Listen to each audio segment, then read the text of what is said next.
Action. Hey guys, welcome to our first training video here in the group. So before I get started, I just want to say thank you if you watch this. This is getting me a little more comfortable with doing videos. I get to practice on you guys. And hey Alex, can you turn that volume down? See, things like that I get to learn with you guys. So anyway, here we go. We're gonna dive right in. So what I first want to say is get ready to get uncomfortable. If you want your business to grow, you have to be ready and willing to fail. Yes. So if you're a perfectionist, do that because it's going to happen, because you're not perfect when we try something new. You don't have to practice, and it's something new. You shouldn't be perfect at it when it's something new. So we all fail when we learn something new, and that's how we learn from it and we get perfect at it, or close to perfect. So do that.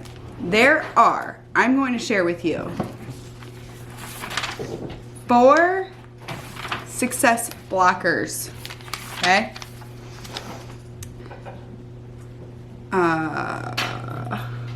See, this is why you're my practice people. Where have I down?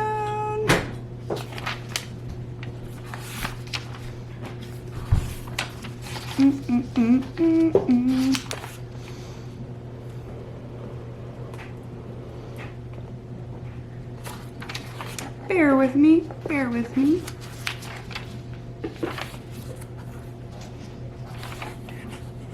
This is what I get for turning my page.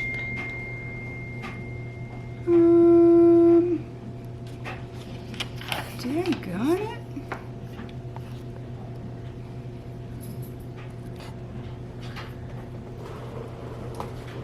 Here we go. Okay.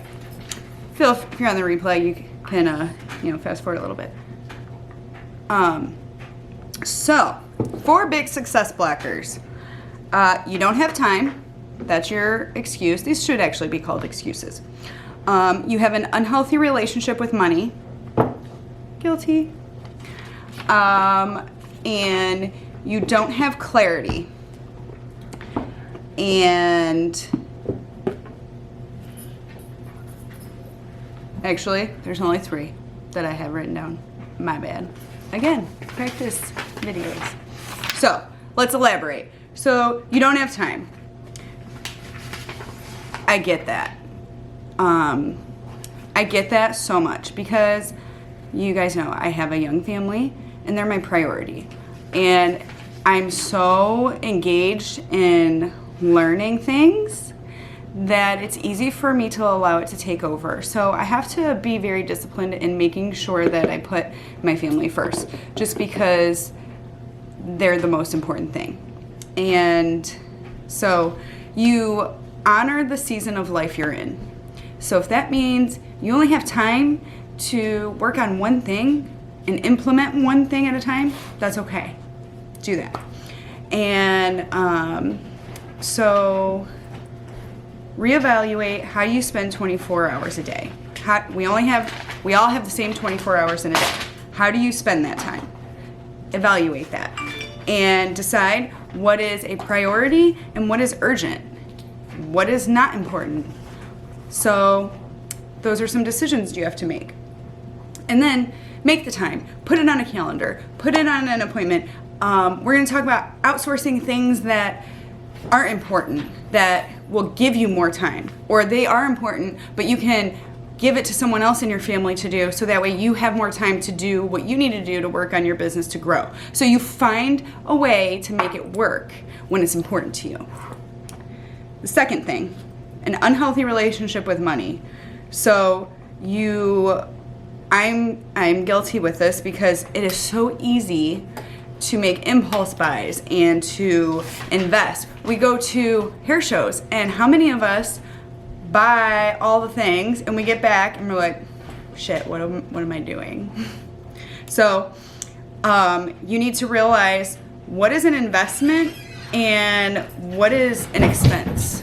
So Creating a true financial plan is what is going to help you have a better relationship with money. Understand the difference between spending and investing. And number 3, you don't have clarity. Decide which way you want your business to go. Where is it growing? Where is it heading? Where do you want to be in the next year, in the 6 months, the year, 5 years, 10 years from now? Find your true north, your one thing that's on the top of the mountain. Decide where you're going so that you can make a plan on how to get there. Because if you don't know where you're going, how are you going to get there? So that is a big success blocker for a lot of people. We're just on the hamster wheel, going, and we don't know actually what we're doing and where we're going. We just know we have to keep going. And so it's an endless cycle. Lexi, what are you doing? And so anyway, that's my tip there. So, don't quit. That's what I'm going to say. Just don't quit. So I'm going to talk about organization and time management today. Being busy versus being productive, okay? What is your time wasters? What systems can you implement to make more use of your time, or better use of your time, or to create more time for you in those 24 hours? What can you do or give to someone else so that you have more time to do what is urgent or important? Figure out the non-negotiables, the monthly, weekly tasks, urgent versus important. We tend to be in 4 cycles, or one of 4 cycles at all times in our field. We're either being inspired, we are creating, or we are applying, or we are in the overwhelm phase. You can't be in more than one at a time, because if you are, you're in the overwhelm phase. And so creating versus applying is it is going to be, they look different. So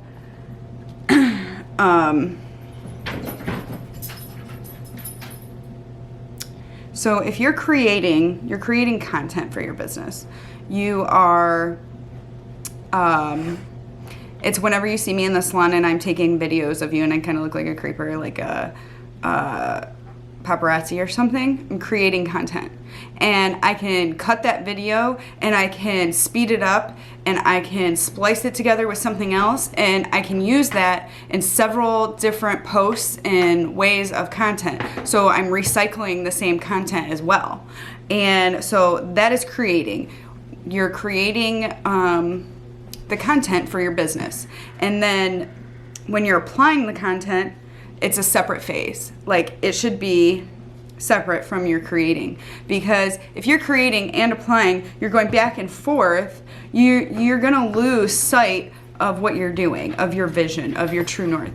And I'm really guilty of this because I go back and forth, because I can sit there and do videos and take pictures and all this stuff and then go home and create a couple of posts, and then I'm back like, okay, now what am I going to do for the next couple of days? I need more content. So I'm like digging through photos and all this stuff trying to find more content.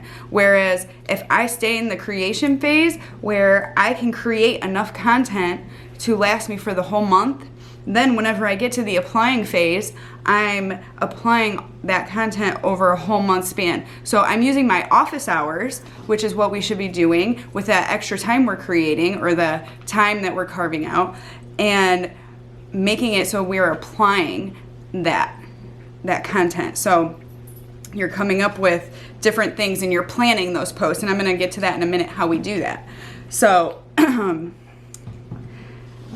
there's things that make it hard to go back and forth, like context switching. Did you know that it takes 23 minutes to recover from a distraction? Your brain. It takes your brain 23 minutes. So context switching is whenever you walk into another room and you forget what you came in there for. I know that's happened to you, right? So we walk in there like, what did I come in here for? It's because your brain isn't caught up yet.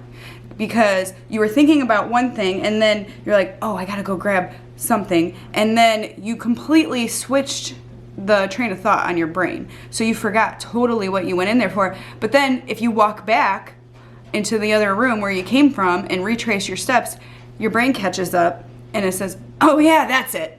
And so that's called context switching. We're changing paths too quickly for our brain to catch up. So it makes sense that it takes a while for our brain to recover from a distraction.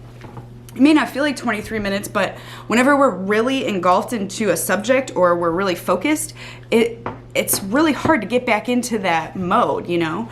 And so so we need to create boundaries to prevent that. So whenever you're sitting down and you're either creating content or you're applying it, you are sitting down with zero distractions. I put my dog in the crate, the kids go to school, I turn the TV off, and I am working on my business. Those are my business hours, my office hours. And don't ever make them more than 90 minutes at a time, because our brain gets tired and doesn't function as well as it did at the beginning of that 90 minutes, because it has it is called an ultradian rhythm. You can look it up. So anyway,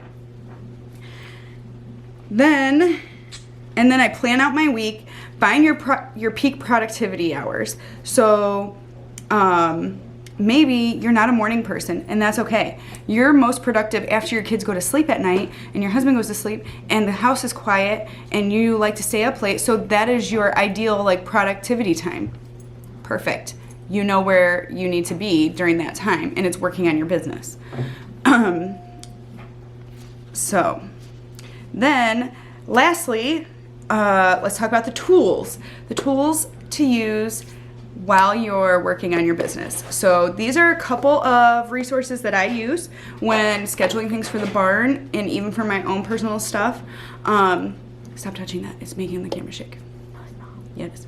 Anyway, so I use for Instagram, I use it's called Planoly, and it auto posts Instagram caption or posts, and you can organize it and preview how it's going to look on your feed before you post it, so you can see if it looks like it all comes together or not.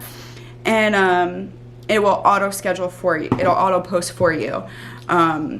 That one I really like because it auto posts. Later is another scheduling app for Instagram, and it doesn't auto post. It just sends you a reminder and it copies it to the clipboard in your phone so that you can post it.